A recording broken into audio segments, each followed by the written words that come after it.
باللہ من الشیطان اللعین الرجیم بسم اللہ الرحمن الرحیم اما بعد یہ جو میں کلپ بنا رہا ہوں یہ استقبال ماہ محرم الحرام سن 1442 ہجری کا ہے۔ امام حسین علیہ السلام نے جب 28 رجب کو سن 60 ہجری 28 رجب کو مدینہ منورہ سے رخصت ہوئے تھے تو سب سے پہلے آپ نے یہ سب پہ واضح کیا کہ کون ساتھ جائے گا اور کون مدینے میں قیام کرے گا۔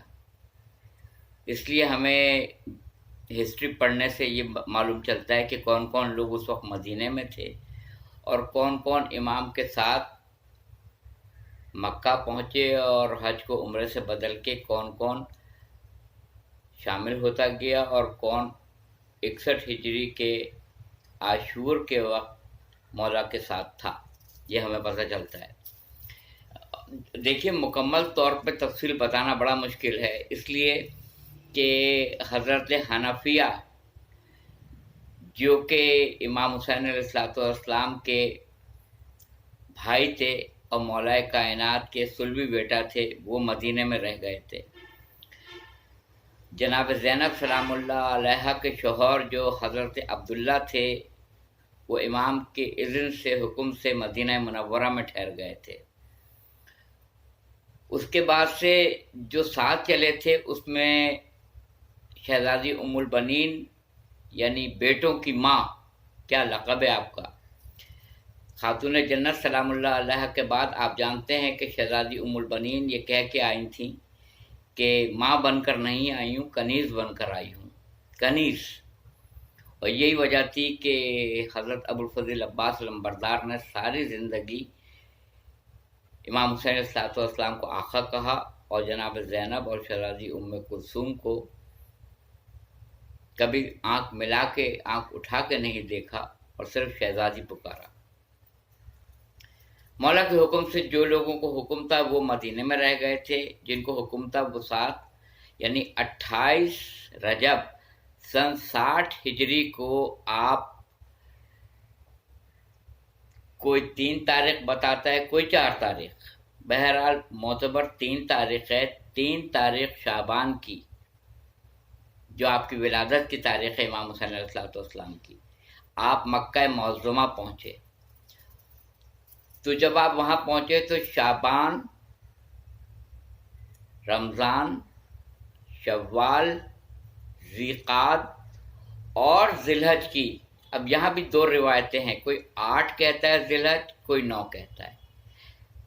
حج کو عمرے سے بدلا اور خانہ کعبہ کی چھت کے اوپر حضرت ابوالفضل عباس لمبردار نے بڑا فصیح و بلیغ خطبہ دیا، بڑا زبردست، اور خطبہ دینے کے بعد سے پھر مولا کا امام حسین علیہ السلام کا حکم تھا کہ سامان سفر تیار کیا جائے۔ سارا سامان تیار ہوا اور اب یہ رہوار ذوالجنہ جسے آپ کہتے ہیں، یہ اب اس کا رخ عراق کی جانب تھا، کربلا معلیٰ کی طرف۔ راستے میں آپ کے سفیر حضرت مسلم ابن عقیل کی شہادت کی خبر ملتی ہے، بہت سارے مقامات پر ہیں جس پہ میں تاریخ کے حساب سے مولا نے مجھے اگر موقع دیا تو میں اس کے اوپر کلپ اپنی بنا کر اس کو انفارمیشن کے طور پہ اس کو جاری کروں گا۔ امام جب پہنچے تھے عراق تو لجام فرس، آج کل کے دور میں تو بہت سارے نوجوانوں کو لجام ہی نہیں پتہ ہے، گھوڑے کی باغ ڈور، گھوڑے کی ذوالجنہ کی جو لجام ہوتی ہے، باغ ڈور جس سے اس کو کنٹرول کرتے ہیں، اس پر ہاتھ دیا حضرت حر نے۔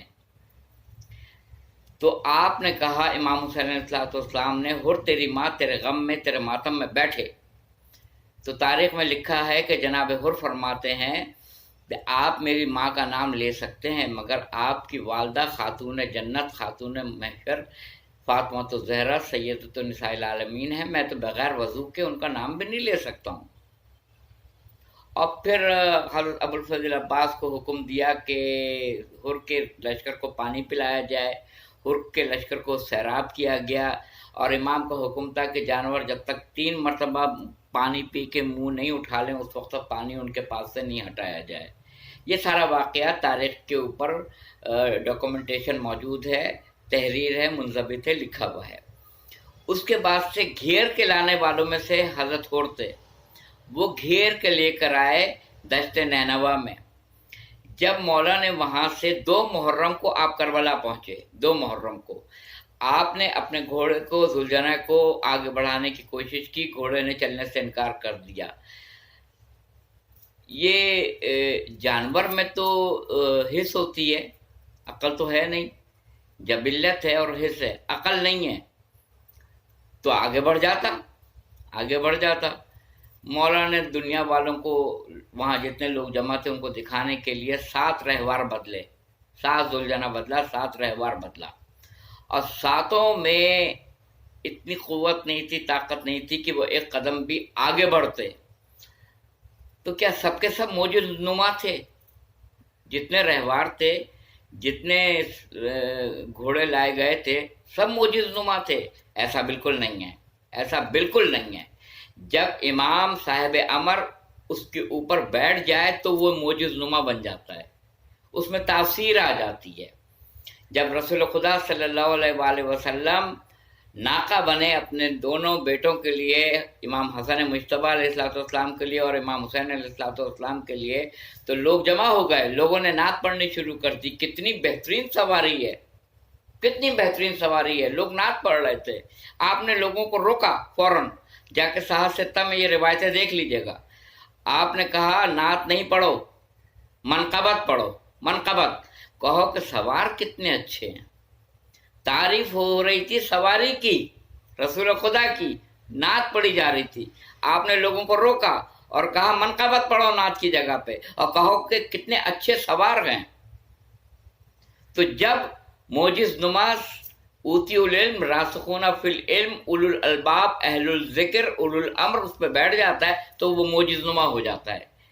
تو ایک شخص کو بلایا، کون سی جگہ ہے؟ کسی نے کہا ماریا، کسی نے کہا القمہ، کسی نے کہا نینوا، کسی نے کہا غازریہ، مختلف نام بتاتے چلے گئے۔ ایک بزرگ آیا، اس نے اپنے ہاتھ جوڑے، تاریخ میں اس نے کہا فرزند رسول ہاذئی کرب و بلا، ہاذئی کرب و بلا، یہ کرب اور بلا کی جگہ ہے، یہاں سے نکل جائیں فوراً۔ یہاں جو بھی نبی آیا اس نے پریشانیاں اٹھائی ہیں۔ آپ نے حکم دیا عباس خیمے لگاؤ، 2 محرم کو خیمے نصب کر دیے گئے۔ اس کے بعد سے آپ کو ساری تفصیل میں بعد میں جب میں پڑھوں گا، یا میں اعضاء میں مولانا مجھے توفیق دی تو میں ساری تفصیل آپ کے سامنے اس کو پیش کروں گا انشاءاللہ تعالی۔ خیمے لگائے گئے، تھوڑی دیر نہیں گزری تھی کہ جناب فضہ سلام اللہ علیہا جو شہزادی فاطمہ الزہرا کی کنیزی میں تھیں، وہ کربلا میں آئی تھیں، انہوں نے آ کے کہا کہ ماں جایا، امام حسین علیہ السلام کو ماں جایا کہتی تھیں، اور کہا انہوں نے کہ آپ کو شہزادی زینب نے طلب کیا ہے۔ کہا ہم ابھی تو آئے ہیں، آپ خیمے میں پہنچے، سب سے پہلے بیویوں کے خیمے لگے۔ کہا بہن کیا بات ہے؟ کہا کہ بھیا جب سے یہاں پہ ہم آئے ہیں گرد غبار اڑ کے ہمارے بالوں پہ آ رہا ہے، اور یہاں سے آپ کی خون کی بو محسوس کرتی ہوں میں، یہاں سے روانہ ہو جائیں۔ امام نے پوری تفصیل بتائی، نہیں بہن اب یہاں ہماری قتل گاہ بنے گی، یہاں عباس کے بازو قلم ہوں گے، یہاں اکبر کو برچھی لگے گی، یہاں پہ میرے اصحاب پشت ذوالجناح سے نیچے آئیں گے، یہاں پہ قاسم زیجا کے ٹکڑے ہوں گے، یہاں میں اصغر کو پانی پلانے کے لیے لاؤں گا، اصغر کو پانی تو کیا تیر ستم سے ننھی سی گردن کو تیر سے شہید کیا جائے گا، ختم کیا جائے گا۔ یہاں ہمارے مرقد بنیں گے، یہاں ہمارے زوار آئیں گے، یہاں پہ ہمارے لیے روضے تعمیر ہوں گے، عزادار آئیں گے۔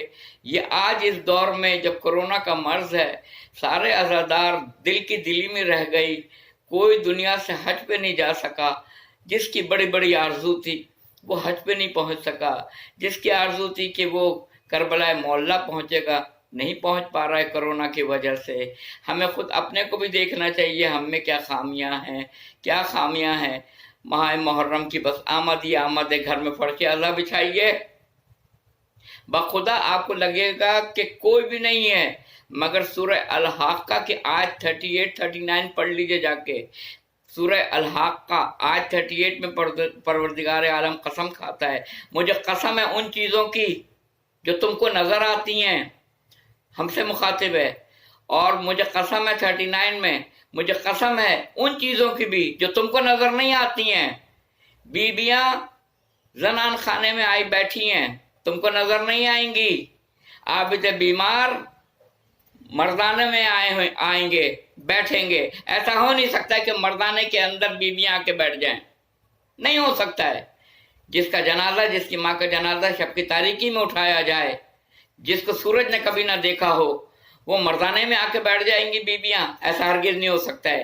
بیویاں عورتوں میں زنان خانے میں آ کے بیٹھتی ہیں۔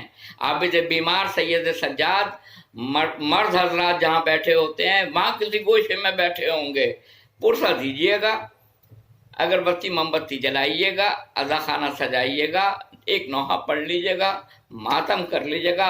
ماتم قلب سے ہوتا ہے، بظاہر ہاتھ نظر آ رہا ہوتا ہے، آپ دل سے ماتم کریں، اندر سے ماتم کریں کہ شہزادی فاطمۃ الزہرا علیہ السلام، جب آپ نے کہا تھا کہ جب کوئی نہیں ہوگا بابا، جب بابا رسول خدا سے کہا تو میرے بچے پہ کون روئے گا، آپ نے کہا کہ بیٹی فاطمہ صبر کرو، اللہ قوم کو پیدا کرے گا جس کے مرد تمہارے مرد پہ، جن کے بچے تمہارے بچوں پہ، جن کی عورتیں تمہاری عورتوں پہ، جن کے بزرگ تمہارے بزرگوں پہ روئیں گے۔ کوئی یہ قوم ہے جو رو رہی ہے، گریہ کر رہی ہے، الا قتل الحسین بکربلا، الا ذبح الحسین بکربلا، کربلا میں آواز گونجی، وقت عصر حسین ابن علی شہید کر دیے گئے، حسین ابن علی شہید کر دیے گئے۔ جناب زینب تلہ زینبیہ پہ ادھر سے ادھر، ادھر سے ادھر، میرا ماجایا نظر نہیں آتا۔ سید سجاد کے خیمے میں آئیں، شانہ ہلایا، بیٹا سجاد دیکھو شادیانے بج رہے ہیں، میرا ماجایا نظر نہیں آتا، میرا بھائی نہیں دکھائی دیتا، میرا بھائی نظر نہیں آتا۔ پھوپھی ذرا خیمے کا پردہ تو الٹیں، کہاں خیمہ ہے سجاد، کہاں نشیب؟ دیکھا جیسے ہی پردہ اٹھا، نو کے نیزہ پہ صاحب عمر کا سر مبارک نو کے نیزہ پہ دیکھا، وہیں سے سلام پڑھا، السلام علیکہ یا ابا عبداللہ الحسین، یہ کہہ کے سجدہ شکر ادا کیا۔ کہتے ہیں اتنا طویل سجدہ ادا کیا، سید الساجدین کہلائے، سید الصابرین کہلائے۔ مولا ہمارا پرسہ قبول کریں، ہمارا پرسہ قبول کریں۔ وآخر دعوانا الحمدللہ رب العالمین۔